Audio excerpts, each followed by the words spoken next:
And that unmutes us. They can. Want to make sure we get everyone's attention up to the front here. We're starting the meeting at 7:04 p.m. We're going to call this to order.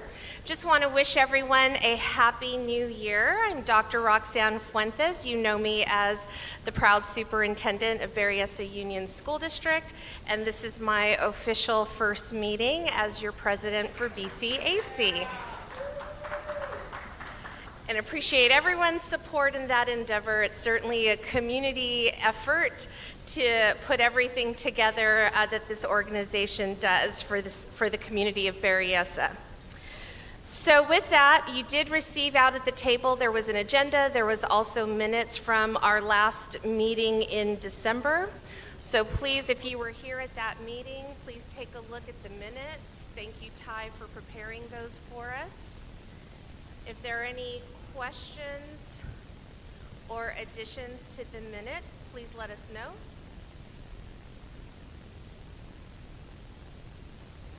Not seeing any. We're going to keep moving forward with those minutes being approved. Thank you. And so next we're going to go into our treasurer's report. And Susan, as she comes up here, I just want everyone to give a round of applause for this person, because if you follow the listserv for Council Member 4, District 4's website, there's a special event this Friday recognizing many stars across the Berryessa community and other parts of District 4.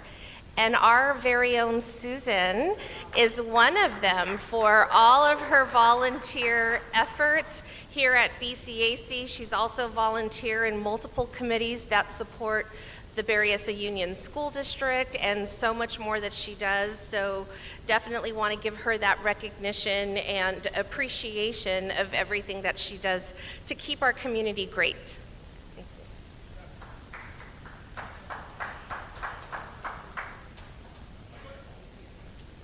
Hi, good evening, everyone. So I have the treasurer's report for December 2024.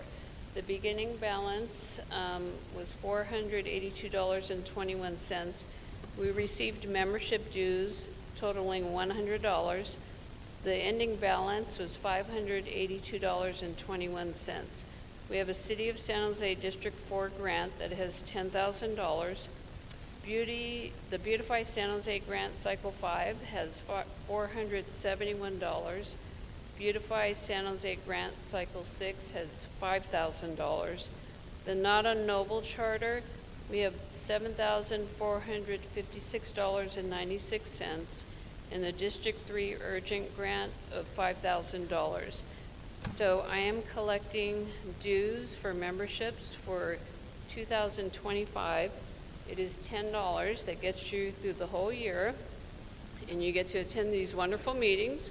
You can attend for free, but it really does help to have cookies and coffee and a little bit of other snacks. So if you'd like to pay your dues, you can see me after the meeting, and I'll gladly take your money. Thank you.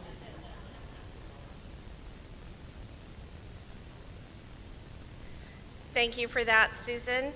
We're going to keep moving forward. We have a great evening planned for you today, and before we get to a really impactful presentation, we're going to start with our monthly law enforcement reports. We have our wonderful officers in the back ready to share with you all of the updates of what's been going on in our community this past month. We're going to start with San Jose PD. I want to thank Lieutenant Mueller for being here this evening and introduce all of you to Officer Widmer. Come on up, Officer Widmer. It's time for you to share all of our stats.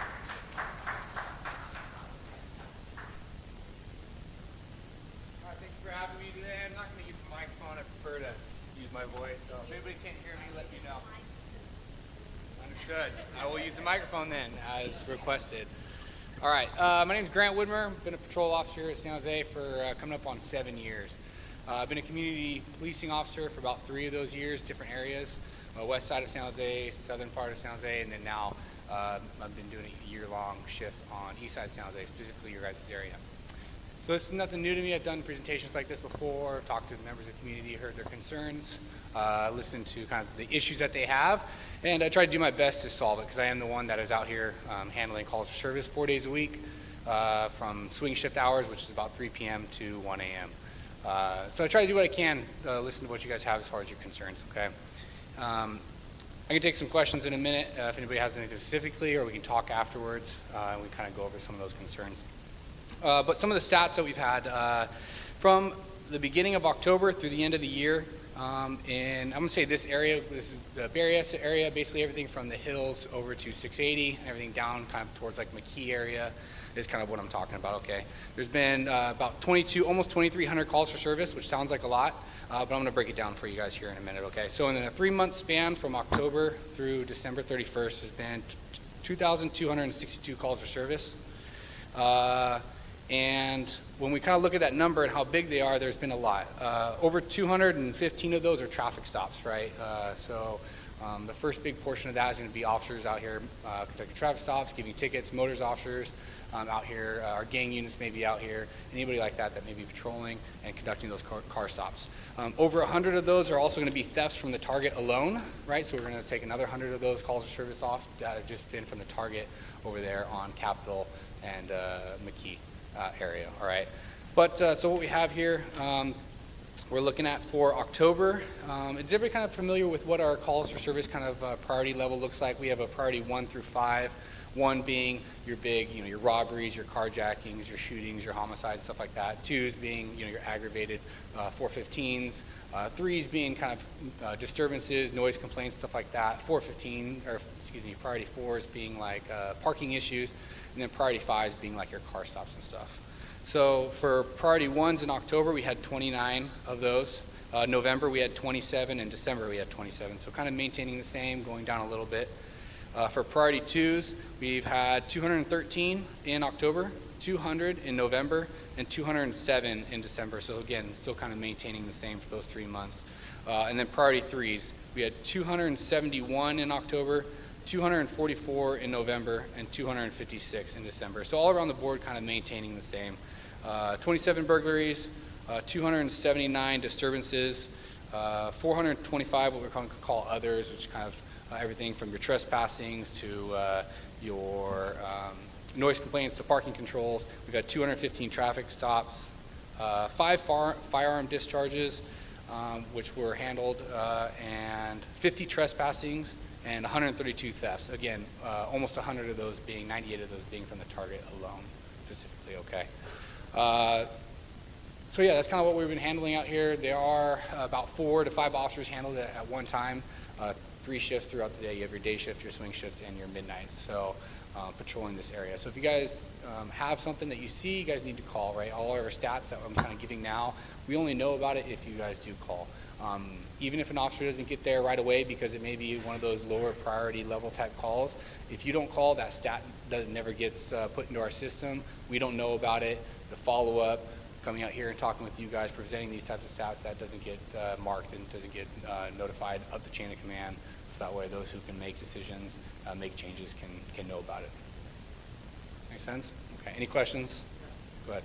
Is there anything you can do to help us as far as controlling the Safeway parking lot in certain areas? And also, there's a bunch of fans on the can you help us through that? Okay. We don't feel safe for the Safeway shopping center anymore. And obviously, that's stuff we're not right? Understood.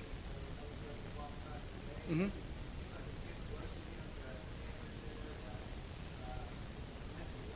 Mm-hmm. Yeah, so your concern is the Safeway parking lot being that the unhoused individuals being in that area, is that your primary concern for that?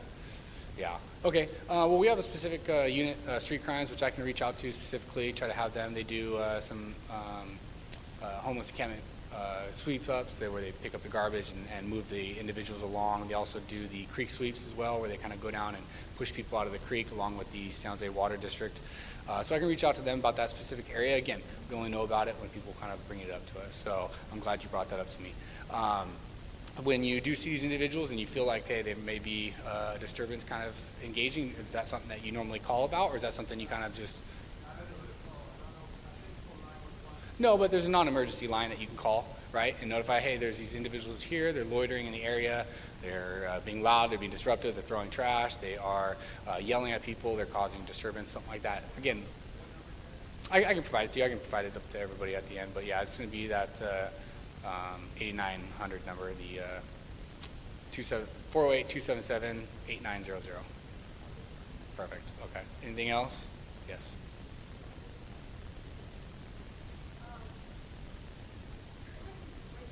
Yeah.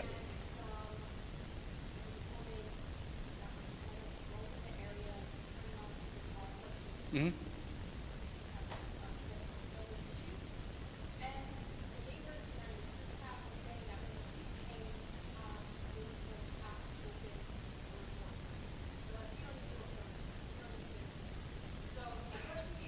Mm-hmm.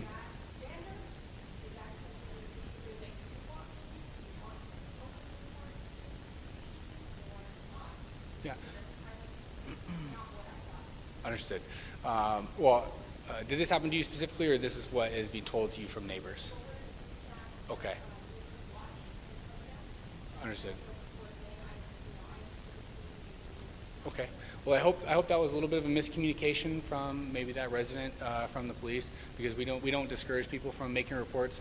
There is a level of when a report is required versus when it's if there's a crime specifically, right, then obviously a report is taken. There's a lot of things that we go to where maybe there are disturbances, but there's no crime necessarily that had occurred. And yeah, those instances we don't take reports, right? I'm sure you can imagine with what we have as officers here, everybody's leaving every night with reports. And if we're taking reports for every time someone calls 911, then we would never get to a call for service at all, because we would just be taking informational reports at every single time someone called 911, right? So I hope that if that was sort of one of those things where someone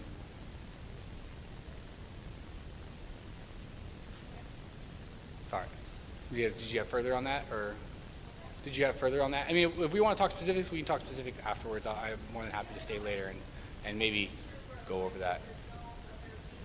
Mm-hmm. Yeah. No, if there was a crime, absolutely a report can be taken. If the individual who is a victim wants a police report, absolutely. We will absolutely take one. Anything else? Okay, thank you. I'll be in the back if anybody has any specific questions afterwards.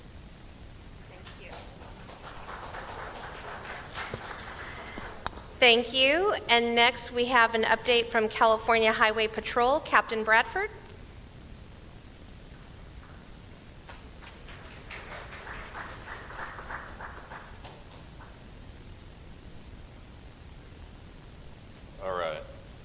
Same thing, I'll go over some stuff and then take some questions after. So first of all, I am brand new to the San Jose CHP area. I promoted there on January 1st, so today is day 13. So I know the previous commander, Captain Christian Oliver, well. We've been meeting for the last month or two, and he did tell me about these meetings, so I'm glad to be here tonight, so thank you. I do not have a Christian Oliver stat report that gives all the fun stuff. So my counterpart back there, we're gonna have to figure out where he's getting these numbers from. But I promise that down the road in the next couple months, we'll bring some more pertinent information to this area. Just a little bit about myself.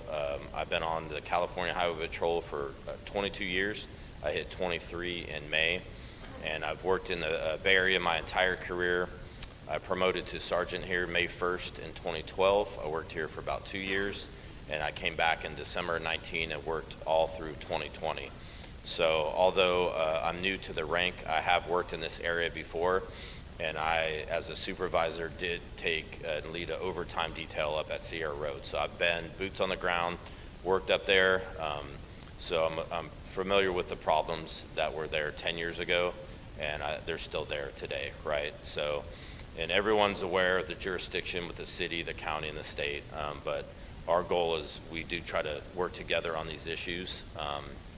But as a new commander, there's a lot of things I have to look at, and the first is staffing. So the San Jose area, I will be happy to report, is compared to when I was there in 2014 and 2020 is our staffing numbers are up, and we are recruiting a lot statewide. But what comes with recruiting is new officers. So today I was at our CHP Academy in West Sacramento, and I met with 8 officers who graduate Friday, and they're going to report to the San Jose area on January 27th. I drove from the academy and came back to the office, and then I also met with another 8 individuals that just completed their first month of training. The CHP, it's about a 4-month training.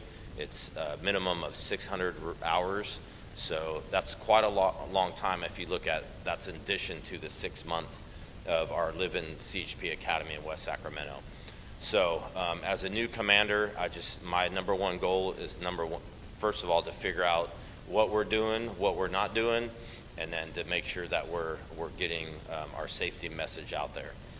Our safety message comes from education through our public information officer, Ross Lee, who you're all familiar. It also comes with educating people by issuing them a citation and saying, you're not supposed to be driving 60 miles per hour on Sierra Road. So bear with me in the next few months as I learn the command, I learn the people.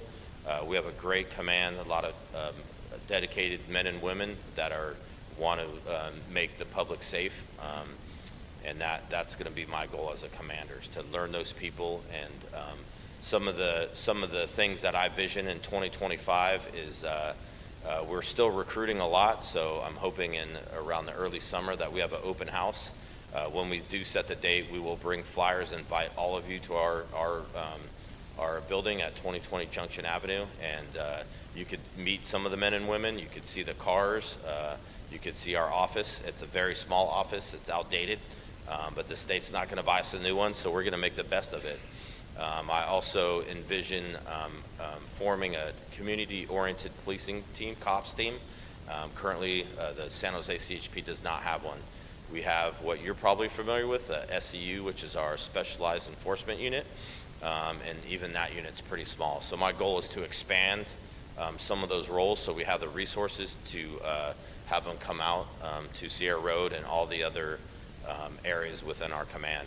I know you're here for your specific community and you have unique problems and challenges, but just know that we do want to listen, we do want to take care of it. We're not going to be able to solve 500 cars on 4th of July going up there. That's just something, that's something that is beyond the California Highway Patrols. We can't tell people not to go up there. We can't tell people to not go up there and park for an hour. It's not against the law. We're going to be specific to any parking complaints that are with the Sydney ordinance, and just like any city, it's 72 hours or more. Traffic, so speeding, anything else, and then traffic crashes. The CHP is going to respond, and we're going to take those crashes. So that's just a little thing about the office. And just so you're aware, the San Jose CHP office is the largest in the Bay Area, one of the top 3 largest in the state. So if you imagine Santa Clara, those that are familiar with the county jurisdiction, on the south end we're taking all the way to Gilroy. On the north end we're taking 101, 280 up by Moffett Field, where the other county starts. We actually take all of the 17 until the summit. So imagine how many drivers that are speeding and crashes happen. And then we take 680 and 880 to the Alameda County. It's a large area. In between we have 237, 87, 85. There's a lot of freeway we have. But we're here to basically save lives and not just talk about safety, but enforce it. One message I did want to bring on behalf of the California Highway Patrol is statewide. We just sent out a message to the public, and it originated right here in the Bay Area. So recently there's been scammers that are texting folks saying to sign up for the Amber Alert. So the message I wanted to bring tonight is that at no means, if you get those texts, do not sign up for them. There's no requirement to sign up for any alert system that the California Highway Patrol does. So we're in charge of all the alerts, the blue alerts, the amber alerts. There's like almost 10 now.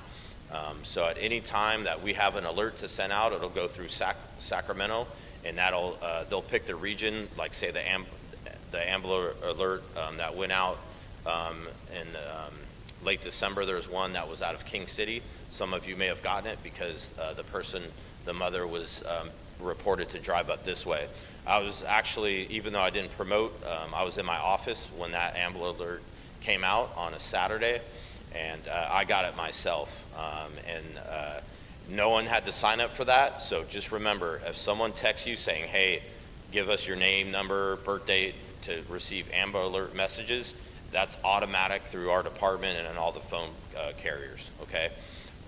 Just so you know, a result of the Amber Alert that day, the mom carrying her two kids, 3 and a 7-year-old, was driving on 101 through a collision scene, and our officers, because of the public, they called 911. We were able to stop the mom and get the kids safely back to the family. So that program is really special, near and dear to the CHP, but just remember, you do not have to pay for it. You do not have to sign up for it. It's going to be automatic, okay? And unfortunately, people are going to try to take advantage of anything they can, so you do not have to sign up for any alerts from the Highway Patrol. I will take some questions now. Go ahead.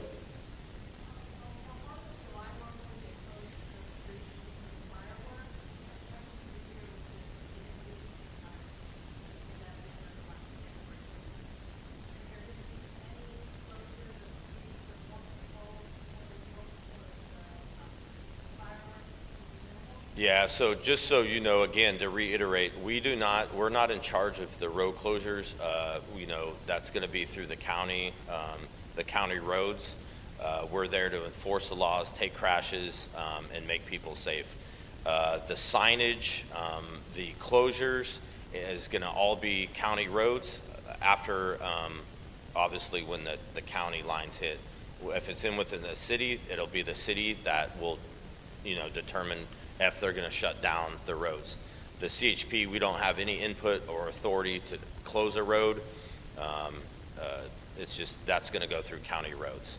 So anytime there's flooding or anything like that, even though we're traffic control, that's going to be county roads that'll put out signs, hey, there's flooding, just so you kind of understand the process. Someone in the room might know if there are scheduled road closures for that, but I am not aware of any. Yes.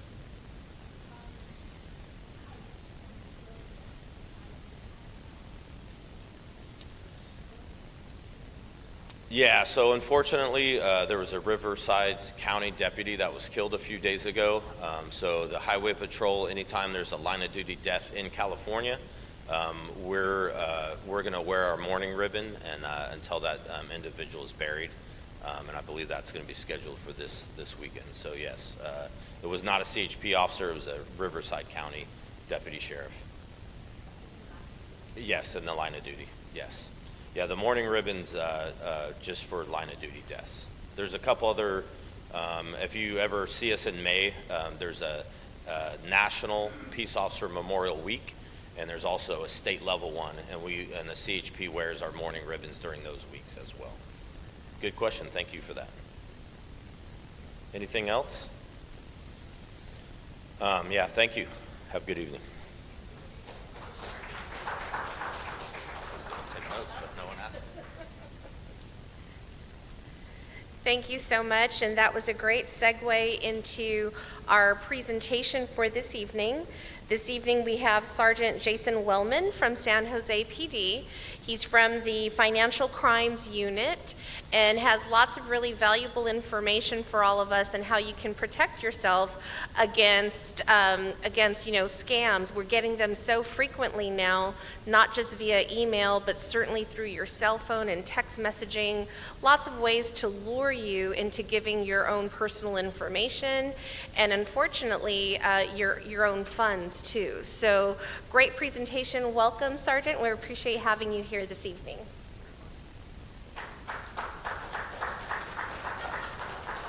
Good evening, everyone. I actually see quite a few familiar faces. For those who were here last time, you're going to see a lot of the same stuff. I had a quicker abridged version. Going to hope to go through some more details regarding some of the frauds and stuff you see here. I actually just came out of the fraud unit, but apparently they think I still know enough to be able to help teach some of what we have here. wanna go ahead? This has been updated recently, so I'm not going to go over who we currently have there. Just know we do have a separate burglary and fraud detail. If you ever do have any questions to follow up on a case, there are 2 different units. And we actually have an additional organized retail theft unit these days. I'm sure you guys have seen it on the news where a group of people suddenly rush in and steal a bunch of stuff from a store, run back out. So we got a grant, I believe, a year and a half ago to help combat some of that and put some good cases together. Next. These are the primary priorities of the fraud detail. Obviously, elder fraud is a big one. It happens to a lot of people. Actually, these days we've had a big uptick of investment fraud, which happens to coincide with the same mechanisms as what you'll see in elder fraud. Family member thefts are a big section of that. Identity theft affects pretty much everybody these days. In fact, right now for identity theft, I just finished writing and completing a MOU that will allow us to have an updated identity theft page. And there's a company called Identity Theft Resource Center. They're a free service, they're a nonprofit, and they're offering their services to have a live chat bubble for anybody that's an identity theft victim to be in touch with a live person certain hours during the weekday once that gets up and going to help work how to protect your information moving forward. Hopefully we'll have a soft release there in the next month. Embezzlements are a big one for companies, and false impersonations, where somebody, quite oftentimes, either at, so I want to turn this down a little bit, will identify themselves to officers as other people, but also when applying for loans, when buying cars, even purchasing houses, and so that's another one of our larger priorities. Next. And some of these scams you'll actually recognize off the get-go. Romance scams, a big one that's been in the news a lot. You meet somebody online via Facebook, typically during Facebook or a dating app, and then they carry the conversation over and they say, now let's chat in WhatsApp, or let's have this conversation in Signal. And then eventually, after they build up some trust and they believe that they've gained that trust from the person, they'll ask them to give them money. Either I am overseas and I need to get back over, or I have this great opportunity, I want you to invest. But first step is normally to get them to realize that they think that they're involved in a romantic relationship with that person. One person we had even started giving away hundreds of thousands of dollars, but believed they were married to the person that they were getting scammed by.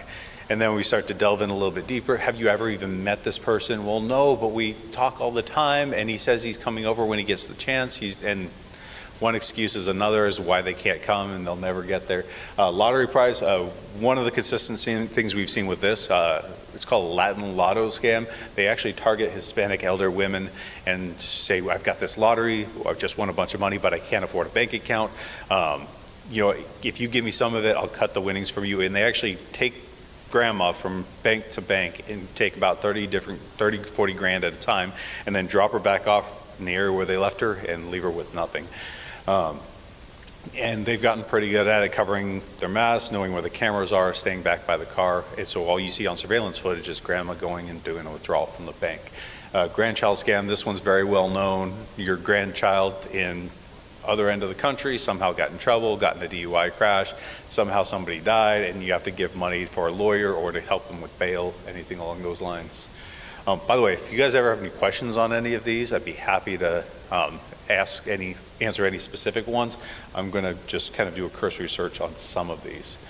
Impersonation scams, we've had a couple where they've been impersonating police, IRS, FBI, say you have a warrant for your arrest or you have some taxes that are unpaid, and in order to solve the problem, you need to send money out this direction.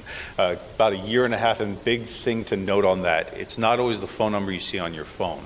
We had about a year and a half ago, I want to say it was a couple dozen cases in the Bay Area where they were impersonating San Jose police officers, CHP, SO, and the phone number that showed up on the phone was the legitimate phone number for that.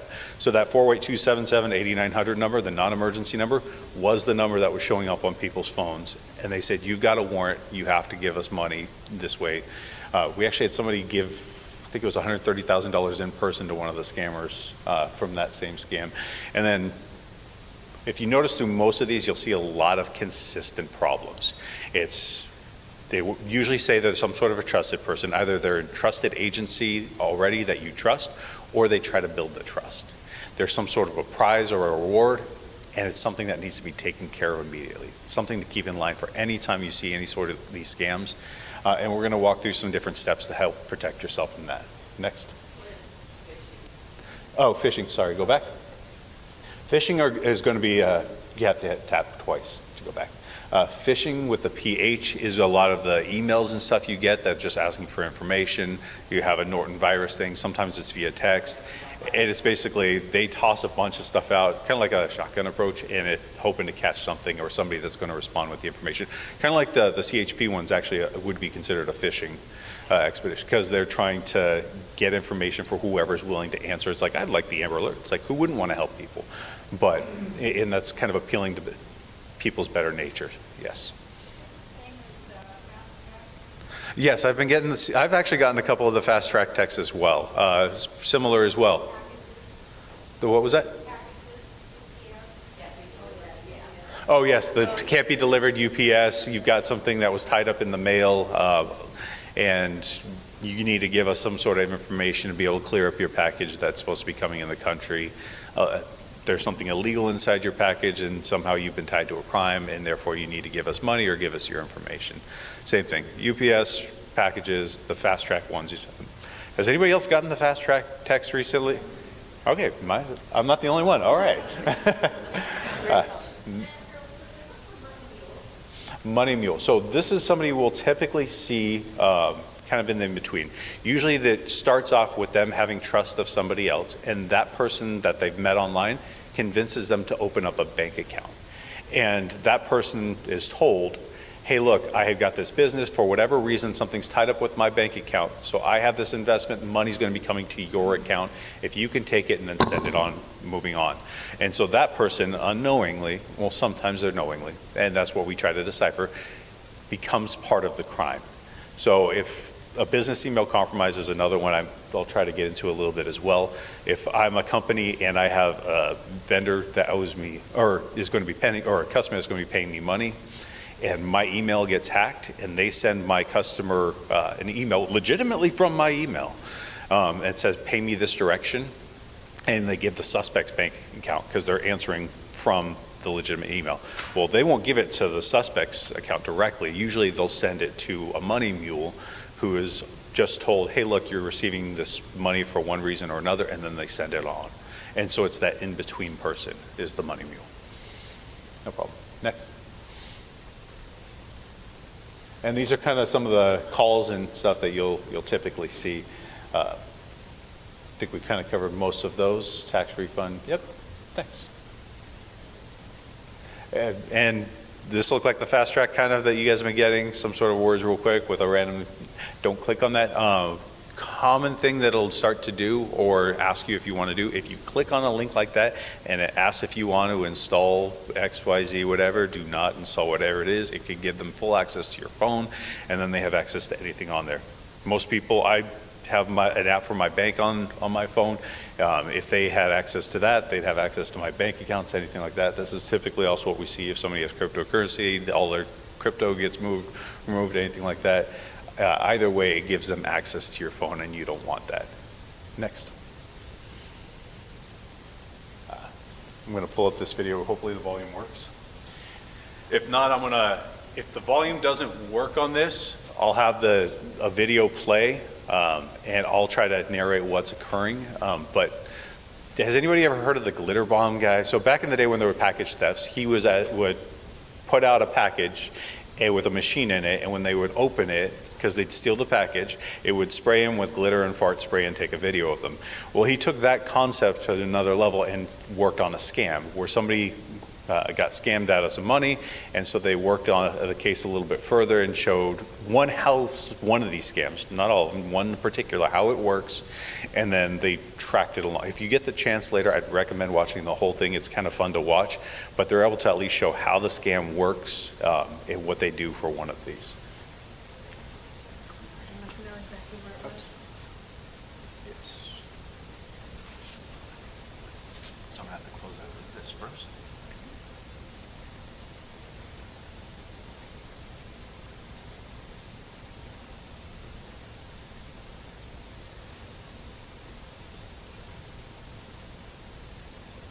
Is the volume not? Okay, so unfortunately, a lot of this is going to be lost in translation without the volume, but basically, somebody gets a scam that's saying that they had an Amazon order that they never actually placed, and she calls in and says, I need to get a refund for this because I didn't place this order. The person goes on, actually installs this remote software, gave her full access to the... They've just installed a remote software program that gives the scammers full access to their computer. Now they're ready for the scam. They tell her that some accounts have actually already had their refunds automatically processed, so she needs to check her bank account to make sure the $200 refund isn't already there. And when Bessie here asks if he can see her banking info, he explains in technical terms, it's a 3D page, so I cannot see anything. Okay. And so sure enough, she hasn't got the refund yet, so he needs just about 5 minutes to work with his billing department in order to process it. But first, he makes a really big deal about this. I'm signing out from your account in front of your own eyes. And this is true. He actually does sign out. At which point he triggers her screen to go black so she can't see anything that he's doing. And then he immediately logs back in using the browser pre-stored username and password. He's going to do a simple browser HTML edit on this page to temporarily make this Lowe's purchase look like a refund for $20,000, and you'll see why in a minute. And as he's editing away, he chats her up to try and build trust. You're like my granny, Miss Bessie. Do you know this?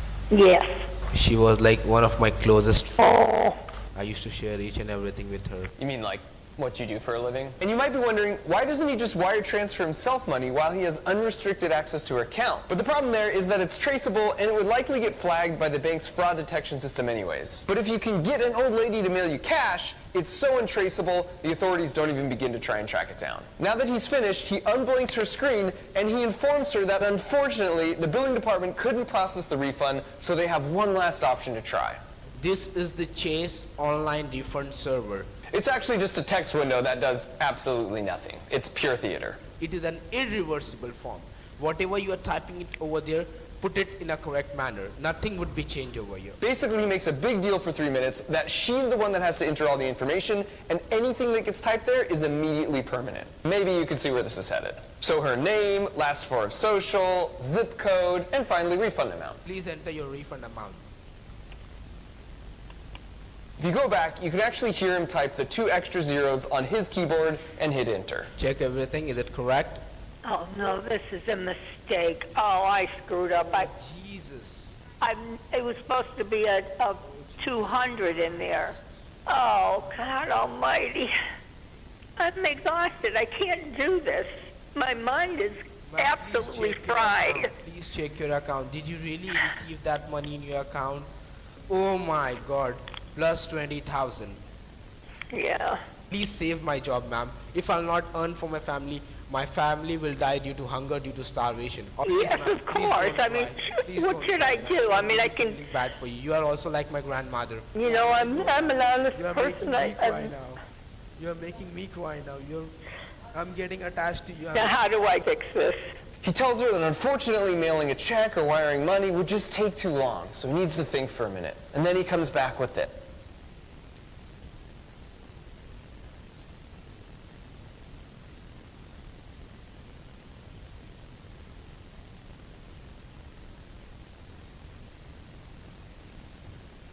Now, that's kind of how one of the scams work, and a lot of times anybody can become victim to this. The gentleman you see there, his face is blacked out, is actually a retired sergeant of ours, happened to fall for a similar scam. Should know better, same experience, has plenty of experience to question these sort of things, but once you start to have dementia, you start to trust those around you. Your body naturally starts to develop a chemical to trust those around you, but people take advantage of that. For this scam, he was told very simply that his bank had been compromised, and to digitize his funds, he had to mail cash. And he started mailing cash in $20,000 a piece. He had sent 10 different packages at least before, it was 12 packages. $10,000 a piece, 12 packages, $120,000. Before they were telling him that there was going to be a federal agent showing up at his door and that he would be handing that federal agent the packages in person. They gave him a serial number to verify whoever's coming to the door. That person would show him a $1 bill, $5 bill that confirms that, and that happened at least 2 other times before Actually, HSI out in Illinois area happened to pick off somebody that had several different packages and stuff, or at least package remnants with it, and that suspect had some package slips from our victim over here. And then they called the victim and confirmed that he had sent all this different money, and then gave us a heads up, hey look, you have a victim in San Jose that somebody is still victimizing. We called him up, confirmed that he was being victimized, all the different situations, and that he was still in contact with the suspects. So what we did was we waited till they called again, had the suspect show up to the front door, detain the guy that was coming to the door, because once again, we don't know if that person's a money mule or not, especially with all the different apps for people to have deliveries. We didn't know if the person showing up knew what they were doing or not. Confirmed that that person not only did the last 2 deliveries, he knew that he was an elder, he knew it was probably linked to a scam. He specifically mentioned watching videos like this where he knew where people were getting scammed as he saw the money, and then he still continued to take the money from our victim. Found out the person that sent him was his brother in San Jose, used both of them to lure somebody up from LA to book that guy into jail, and then we used some call detail records to figure out who sent that guy from LA to tell our guys in San Jose. And that tied into not one, but 2 different FBI investigations where, when we're all said and done, the FBI flew me out to Pittsburgh to testify at a federal grand jury where they indicted 2 subjects from Southern California, and then got them in custody, took houses, gold bars, all sorts of stuff. And that's how in-depth a lot of these cases can go. And this was just, the dominoes happened to fall nicely. And as proud as I am of that investigation, the main thing I like to point out on this case, and the main reason I bring it up, is this next thing. Knowing all of that, having this guy's history as a law enforcement officer, knowing that he had been scammed, knowing that we had this full investigation with the FBI and HSI involved. A year later, because he was being scammed again out of over another $100,000. And so, and we had tried to take steps to protect him. We found he only had 1 living family member left alive. It was a cousin of his. And they set up different protocols. They didn't want him to do full conservatorship where he had some access to his bank account to give him some sort of independence. But in the end, he was far enough gone, and there weren't enough checks and balances that he was giving away some more money. And so that's kind of the goal in a lot of these, is to help remember to set up checks and balances so that people are protected. Next slide. These are the 4 key things I was saying that you're going to see similarly for all of these different scams. They pretend to be from a known organization or person, and if it's not from a known organization or person, they try to build that trust first so they become that known person to the victim. There is that problem or prize, either a warrant or tax dues, or on the flip side, there's a lot of money you could get. We see this with these days, not so much with elders, but with a lot of younger people, mid-20s, early 30s, for investment scams. They just see this big dollar sign and they hear about cryptocurrency, but that's a whole different type of scam. Pressure to act immediately. A lot of times the suspects will stay on the phone with them or say, you have to do this now, or else this big thing's not going to go away, or it's going to come. And the unusual payment methods. So a lot of people have heard of the gift cards, reading the back of the gift cards, giving money out that way. It's still happening. Paying your IRS bill by wiring Joe Smith in Florida and Kim Smith in New York $20,000 a piece, even though it's not the IRS. It's going to be one of the unusual forms of payment. Cash across the country, always any sort of cryptocurrency payments that they ask you to do. If they start walking you through any sort of how to create a cryptocurrency account and send money that way, those are all the things that should bring up giant red flags for you. Main things: screening calls, emails. If you have somebody you think might be being taken advantage of, you can block the calls coming in. On phones these days, you can make it so that they only answer ones that are pre-stored inside. Not giving out personal information. No official business should be calling you asking for your social security number, your driver license, any of that on the phone. That should be an immediate red flag. Any legitimate organization should have no problem if you taking down their number, independently verifying the phone number, and then calling the independently verified phone number back to get back to where they were.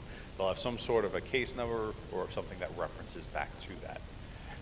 Don't act immediately. Once again, you can always hit the pause button if you're not certain. And it sounds good.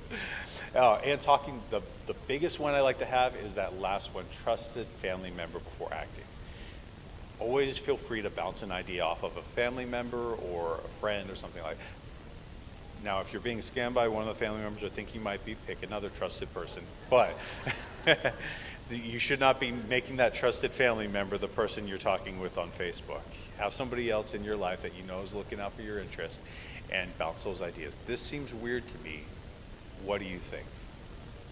That's no problem. Next.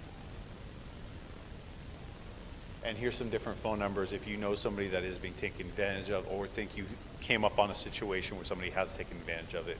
Those are some highly recommended phone numbers. I see a couple phones out if you want to hold off until then. Yeah. Oh. We'll leave it up for a moment so that you can take a quick photo of the resources, because we do not have these printed out. I have other resources, but they're not all of those. All right, I think we're good. Oh, sorry. Are we good? Yep. All right, we can always come back to it.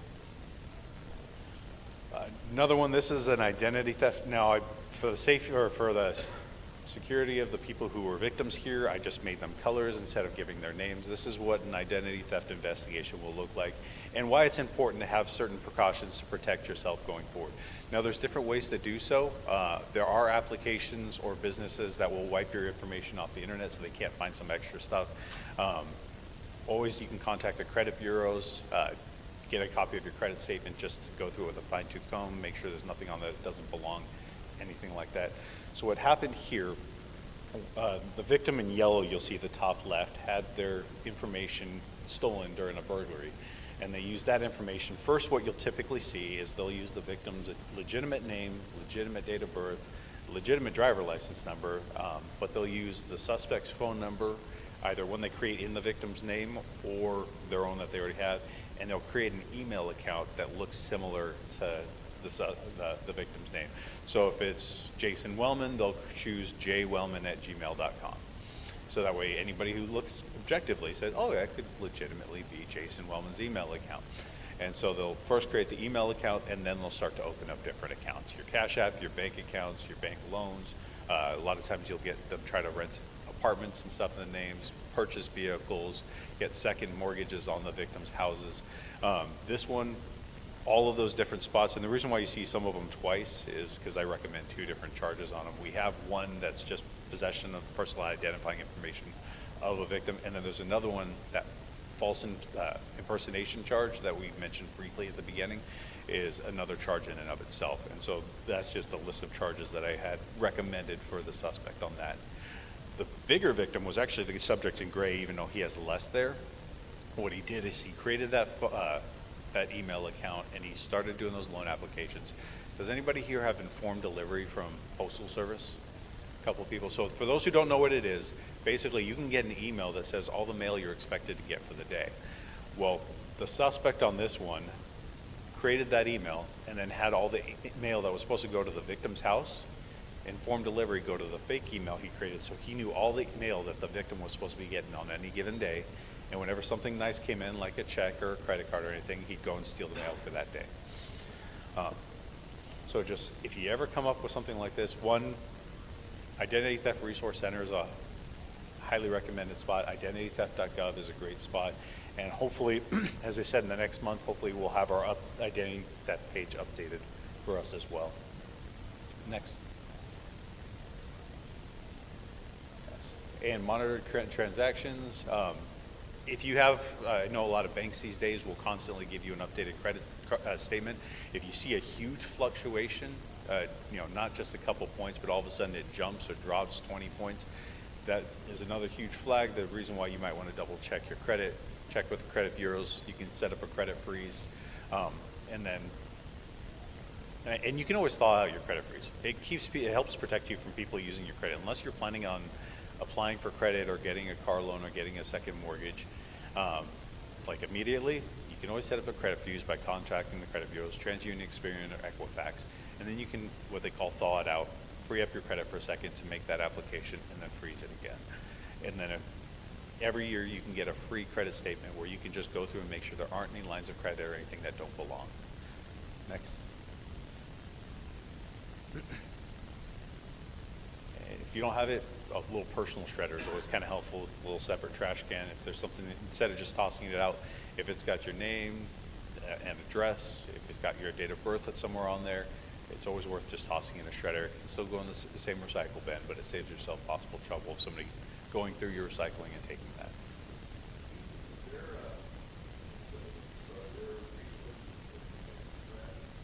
Well, you can or can't. They do have businesses. They have ones where you actually go to their spot with a big box and they'll shred it. Or I believe there's still some mobile ones that go around and you can make appointments. Pricing, I'm not sure on either of them, but yes, they do have facilities where you can go and shred a lot of that.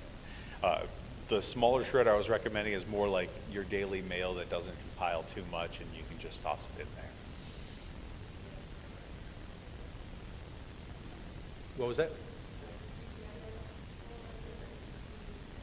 Oh, they'll do? Wonderful. So UPS, you said, on Berryessa? So for those who didn't hear, UPS on Berryessa has a shredding service available.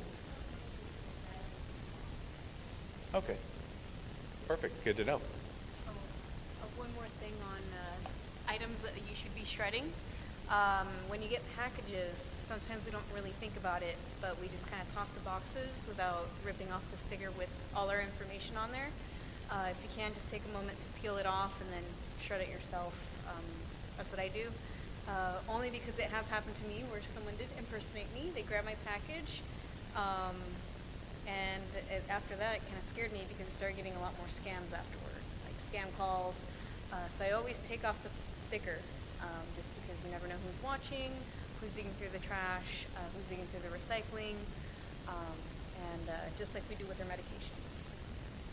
An extra reason to do that is a lot of these scammers, it seems like almost every single one I have where there's going to be a good identity theft suspect, you go through their phones and search warrant for their phones and they know each other and they'll share information or they'll sell it to the dark web and they'll buy stuff off the dark web. So once it's out there, it's gone. So thus the reason for the extra protections as well. Next. I think we covered those. Next. And next on this one. Yep. So this is what one of those emails is going to typically look like, one of the phishing ones. Sometimes it's as obvious as what you see there. A lot of times on emails these days, it'll just actually say Netflix and you have to expand it out to see the full URL. But obviously Netflix is not sending out an email from Kakupuvi yeah, so that is not from Netflix. So that should be your giant clue. Also, Google does not spell their name with an O and a 0. Anything along those lines, if you think it's suspicious, or it's just worth as a regular checking on it if it's out of the normal, and just checking the URL, see if it's something unusual, make sure it doesn't belong. If you see the URL doesn't belong, immediately delete it and do not click on anything on that page. Even if you're curious, like, oh, I need to try my payment again. And a lot of the people these days, when we started to do these educational pieces that fall for it, it happens to be an email that coincides with something that's happening at the same time. So this person legitimately might be trying to pay for their Netflix bill, and if this happens to come up at the same time, they're more inclined to click on it. So if you make it a pattern to always check the URL first, you're less inclined to fall for the scam. Yes? Is it worth the time to report that Netflix? I don't believe so. You can always let them know, but it happens so often that I can't imagine they do anything with it. They usually just ask for like the email associated, and then they just flag that email. But And you can also do flag that in your own as well, or delete and report as spam. So more so, I don't know who the subject is on this. Let's say this is a Yahoo email. Yahoo's more inclined to do something about it to block it than Netflix would be. Just because it's going through their servers and they can flag them and block them. Yes, sir.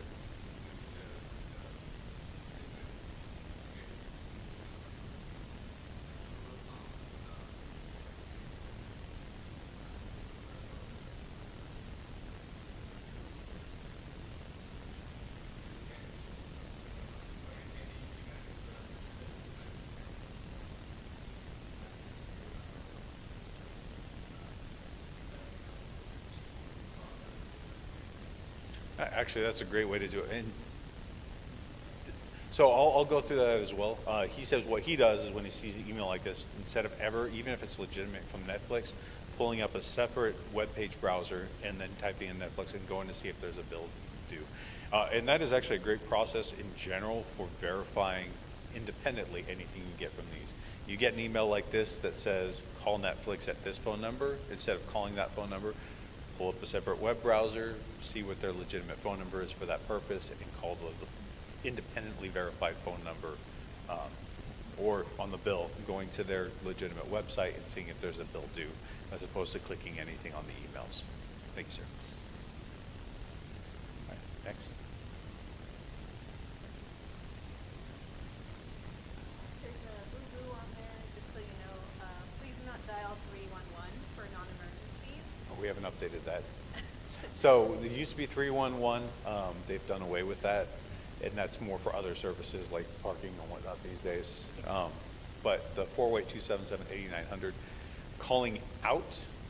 By the way, same thing as earlier with that spoofed phone number thing, where that phone call come in. You can always verify the phone number and call back on those. So if you see something in that seems weird, like if you get the call from the police that says you have a warrant, Google the phone number, call it. Even then, even though it's the same phone number, you called and you verified you don't have a warrant, then you know that the phone number that called you was wrong. So, right. And then all of the numbers are also listed on those important phone numbers that I handed out right after the climate report, so you have those already.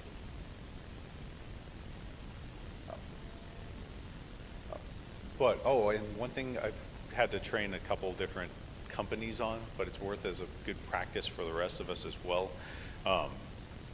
If, for the business email compromise, if you get an email that says to update some sort of a payment method that, or location where you're going to be paying something to,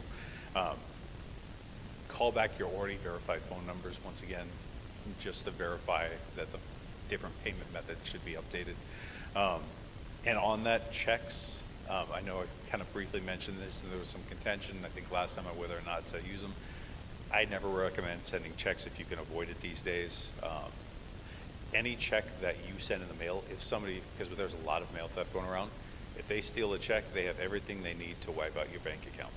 So they've got your name, you've got your address, they've got the routing number, they've got the account number. You can take that and basically duplicate and make a bunch of fake checks, and they've got everything they need. So if I get somebody's check for $10, I make 12 checks for $1,000 a piece, go in, I've got $12,000 from that person's bank account. And all they have to do is steal your check once. That's even going outside of just washing the name and amount or whatever on the check, the initial check. Basically, you've given them full access to your bank accounts. So, solution there is to find out if there's a different way that the bureaus are having, exactly, to make payments. But anyway, I know it's easy to send checks, but at the same time, I know I work with several of the postal agents in the area, and there has been a sharp increase in mail thefts. And one of the guys I was investigating specifically was paying off postal workers to pull out checks that were coming in the mail. It came in, I think it was noted in the news about a year ago, but when I arrested him, he had about 600 people's checks on him, besides illegal guns and drugs and whatnot. But yeah, so it's worth finding different ways to pay. Sorry, I know it's a lot. Yes.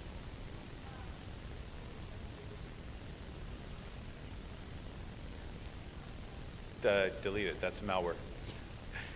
Yeah.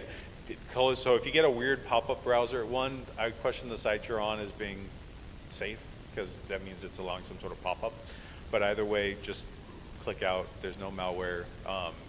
And if they're saying you have to pay to clean up your computer, it's interesting. We've had a few cases where somebody's dropped $20,000, $30,000 because they supposedly have to clean up their computer, and it's a $1,200 computer, and they've dropped $20,000, $30,000 on a scam to clean up a $1,200 computer. But if you see one of those pop-ups, close the browser, probably run a virus scan and malware scan on it, just to clean it up. Maybe turn it off. Yes. Was what you had earlier was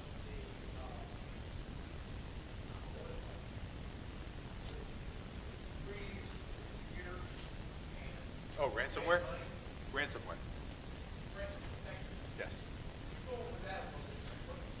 So that's less likely to happen to individuals. That's usually one that's targeted towards companies just because of the deep pockets on that. They basically lock up the system and don't allow them to have access to their system until they pay whoever has taken the time to lock up their system.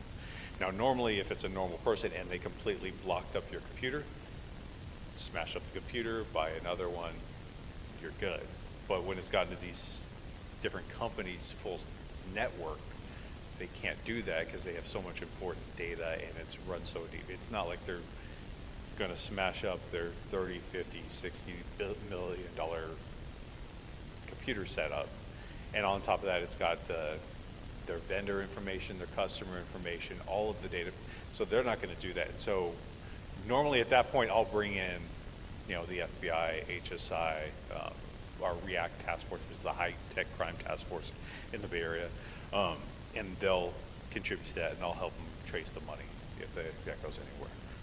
Oh, one thing I will mention, in case it does affect anybody, we have had a huge uptick nationwide in the last few years of something called pig butchering.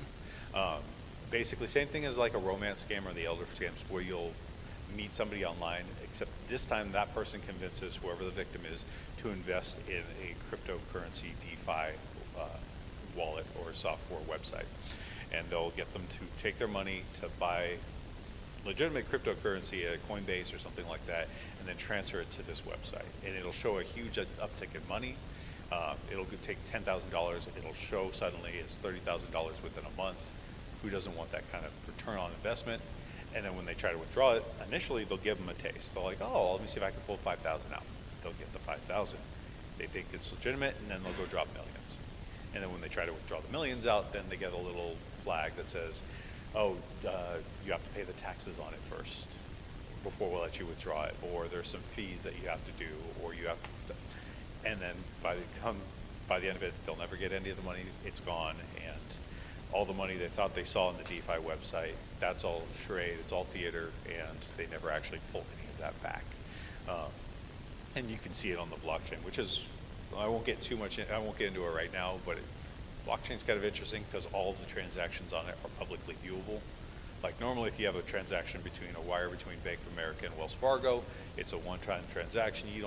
It's not viewable to the public, but the blockchain kind of is, so it's amusing to see when somebody believes money was transferred and where it's at versus where it legitimately went. But that's a whole different topic. But yeah, bright side for us individuals, ransomware is typically not something you're going to see on the individual level. Yes. Gift cards? Actually, it reminds me of two different topics I did not cover. QR codes, there was a bunch of, like if you go to order, let's say a restaurant, there's been a lot of restaurants that will let you order with the QR code. And so what people were doing is you do that, and then they would click, it would pop up as install something, and you click install, and then they would have access to your phones. But the person who's doing it is thinking they're installing like the menu or like a browser for the restaurant.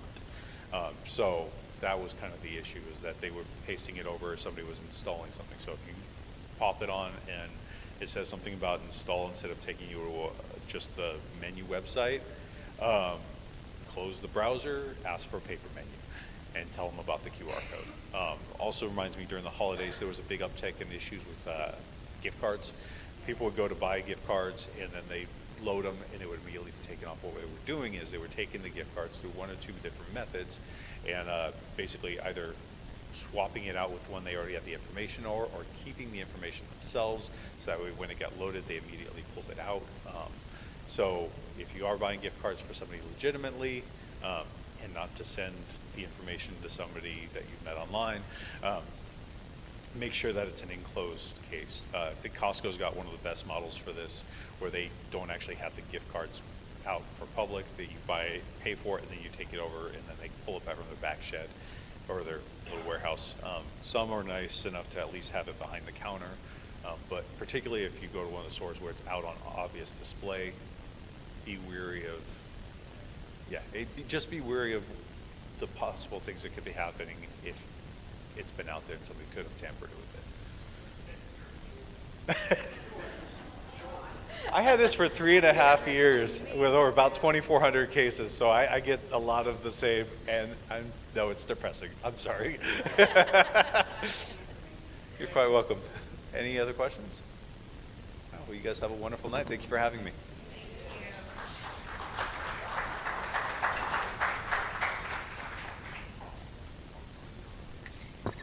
That was very informative. Let's give Sergeant Wellman another round of applause. Certainly appreciate him making it out here, and you can never be too careful, right? So we want to make sure we're following these best practices and being mindful so we can keep ourselves safe. And sharing the information with anyone who's not here today, with your neighbors, please be sure to pass these tips along. Just a few announcements as we get ready to close this evening. First, I do want to thank